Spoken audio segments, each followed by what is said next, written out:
आज के इस वीडियो में हम लोग सिद्ध करना सीखेंगे कि रूट 3, रूट 5 या रूट 7 कैसे अपरिमेय संख्या हैं। तो चलिए, यदि आप लोगों को सिद्ध करना नहीं आता है तो इस वीडियो में हम लोग अच्छी तरीक़ा से सिद्ध करना सीखेंगे। यदि आप इसमें सीख जाते हैं तो आपको आपके अपने बोर्ड में 2 नंबर फिक्स है, क्योंकि इससे 2 नंबर का क्वेश्चन जरूर पूछा जाता है। तो चलिए वीडियो को शुरू करते हैं।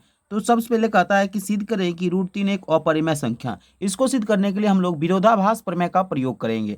यानी अगर ये अपरिमेय संख्या सिद्ध करना है तो हम लोग इसको मान लेंगे परिमेय संख्या। हम लोग यहाँ मानते हैं, लिखेंगे माना कि रूट 3 एक परिमेय संख्या है। रूट 3 एक परिमेय संख्या है। हमने रूट 3 को क्या मान लिया? एक परिमेय संख्या। अब परिमेय संख्या बराबर क्या होता है? तो परिमेय संख्या बराबर होता है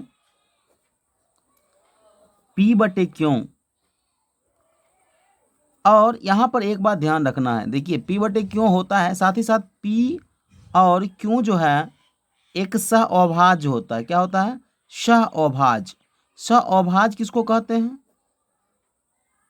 और तथा क्यों जो होता है 0 के बराबर नहीं होगा, तब ही परिमेय संख्या हो सकता है। सह अवभाज्य उसको कहते हैं जिसका दोनों का एचसीएफ एक हो, उसको हम लोग सह अवभाज्य कहते हैं। अब हम लोग परिमेय संख्या यहाँ पर क्या माने थे? रूट 3। इसकी जगह हम लोग लिखेंगे रूट 3 बराबर P बटे क्यों। अब इसको हम लोग कोनों को गुना कर लेंगे तो इधर हो जाएगा P बराबर रूट 3 क्यों। यहाँ तक होने के बाद हम दोनों तरफ क्या कर देंगे? वर्ग लिखेंगे। दोनों तरफ वर्ग करने पर तो दोनों तरफ वर्ग करेंगे, इधर हो जाएगा P², इधर हो जाएगा 3 क्यों²। कैसे हो गया? 3 रूट 3 गुना रूट 3 करेंगे तो 3 हो जाएगा, और क्यों को स्क्वायर करेंगे तो क्यों²। इसको हम लोग समीकरण 1 मान लेते हैं। देखिए यहाँ पर बहुत लोग को दिक्कत होता है, यहाँ समझ लीजिए। यहाँ पर बोलता है P और क्यों एक सह अवभाज्य संख्या है तथा क्यों बराबर नॉट इक्वल टू 0।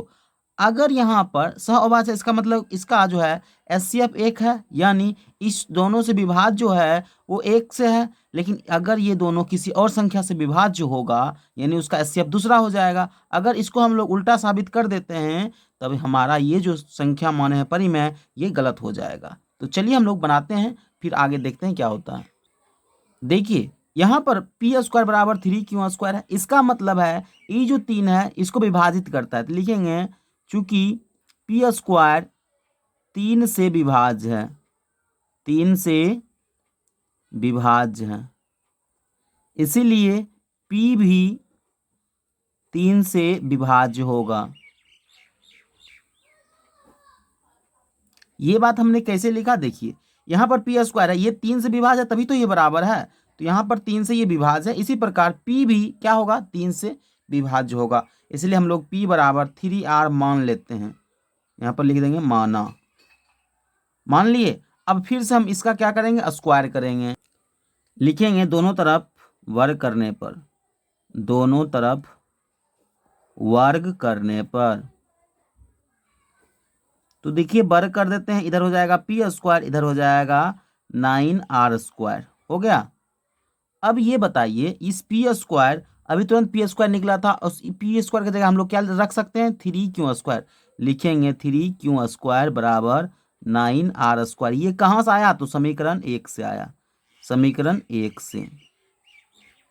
तो यहाँ से 3 से हम लोग इसको काट देते हैं, 3 एकम 3, 3 तिहाई 9, यानी Q² बराबर 3R²। इसको हम लोग समीकरण 2 मान लेते हैं। अब देखिए यहाँ पर हम लोग वही भाषा को फिर से लिखेंगे जैसे यहाँ पर लिखे थे P² 3 से विभाज्य है, उसी प्रकार यहाँ पर लिखेंगे Q² 3 से विभाज्य है, 3 से विभाज्य है,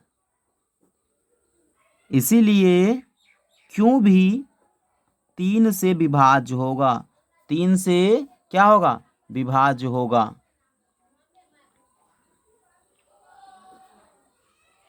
देखिए यहाँ तक लिखने के बाद इसका मतलब है हमने P क्यों का माना क्या वो किसी भी संख्या से, अलग संख्या से विभाज्य नहीं है। लेकिन यहाँ दोनों में, समीकरण 1 और 2 में देखिए तो यहाँ भी 3 से विभाज्य है, यहाँ भी 3 से विभाज्य है P और Q। अतः हमको लिखना पड़ेगा, अतः समीकरण 1 तथा 2 में अभिष्ट मान